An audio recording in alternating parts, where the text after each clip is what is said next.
Our daughter, she's now in grad school. About 6 years ago, 7 years ago, she was looking at college. And I guess the only criteria we had was it was in so many hours, like 7 hours in Carbondale.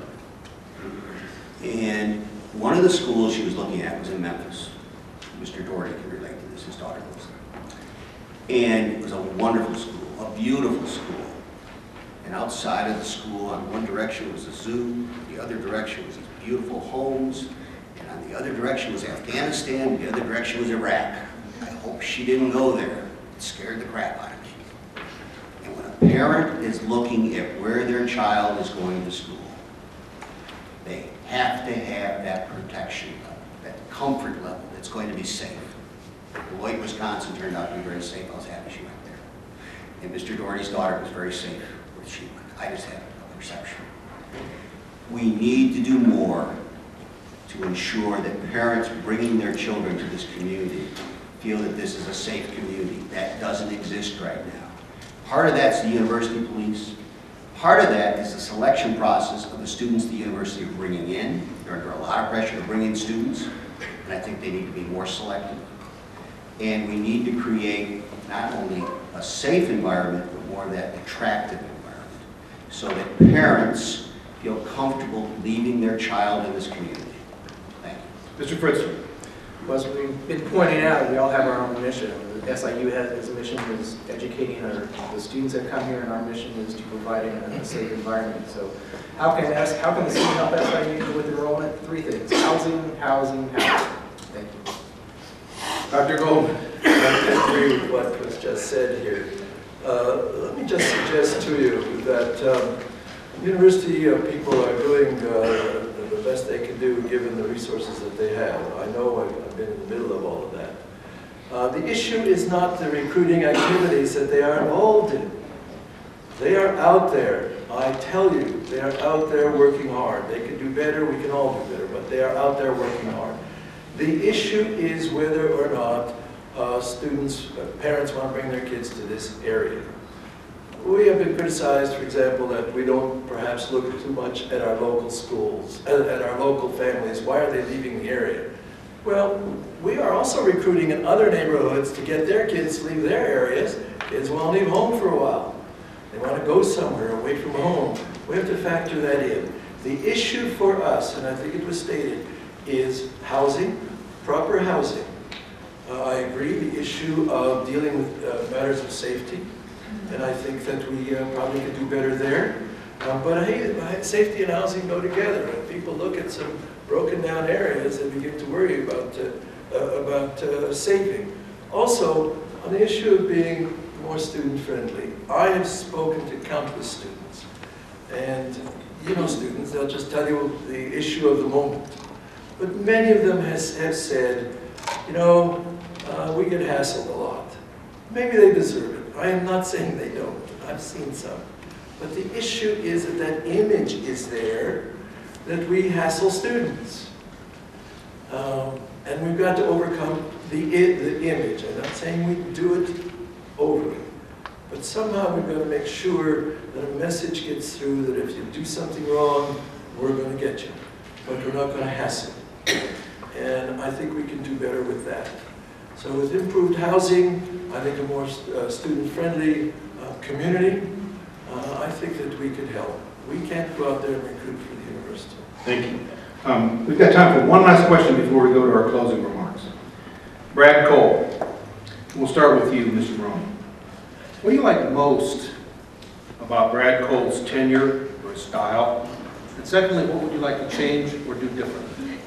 Well, Mr. Cole is not running for office. I'm not sure it's terribly constructive to be critiquing Mr. Cole, other than Mr. Cole and I are very different styles. We have a city manager form of government.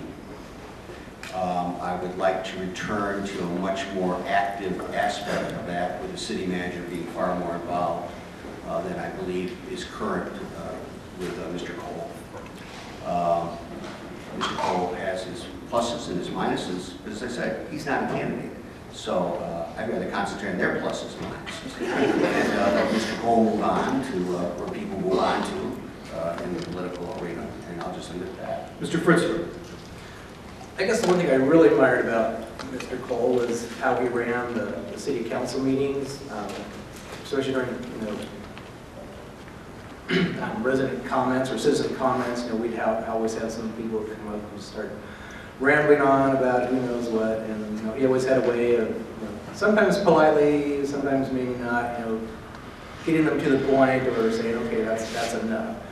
Because I know, as you all know, before he became mayor, we had council meetings that would go on for hours and hours, and I guess that was a concern of mine when I got on the council, because believe it or not, I really don't like sitting through long meetings. I'm sure most of you don't either. You're probably wanting to leave now. So that was the thing I really enjoyed about him, is he'd keep the meetings short. Sometimes I didn't think he let people talk as much as they needed to, or as much citizen comments.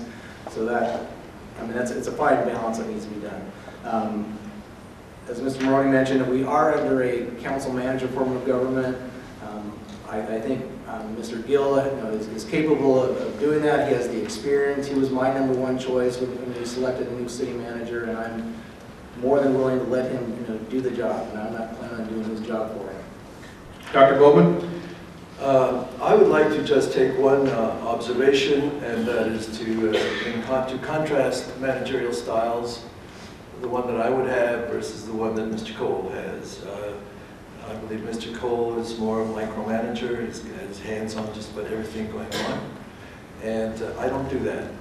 I believe more in the city manager doing his job, letting him do his work, and letting me do my work.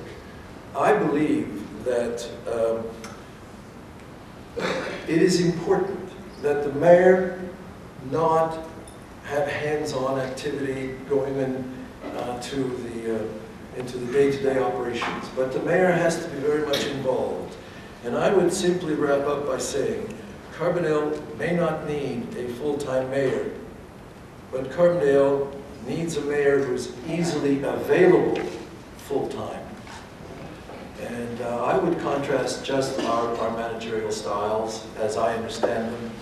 I would not be a micromanager. At the same time, I would make sure that I knew what was going on as mayor of the city, and dealt with the council and the city manager. Mr. Haynes. This will probably be the only time that you and I agree, Dr. Maroney. My wife's the doctor. I apologize. One in the Mr. Maroney. This will probably be the only opportunity that you and I do agree. Mayor Cole isn't running for office, so I won't take that opportunity to say good, bad, or indifferent. One thing I will state is that Stephen Haynes has a style all of his own. He has compassion and positive leadership for all the individuals that are around him, and he wants to show that to the entire council and to the entire city of Carbondale. I believe that my style of being hands-on, not all the time, similar to what Dr. Goldman said, will benefit and continue to benefit the city of Carbondale. I don't think that having to be in office, per se, in the physical presence of office, 24/7 is what the next mayor has to do. However, he does have to be available through either email, telephone, or however that may happen. And we have a great technology in place, like you said, Dr. Goldman, for that to happen. So to say that the mayor has to be available any and all times is a halfway misnomer, I believe. Again, I believe that Stephen Haynes' style of management to give positive reinforcement and leadership, to be critical when necessary, to give the blatant, honest truth when necessary and needed, is what will be the next mayor's leadership qualities and responsibility. Thank you.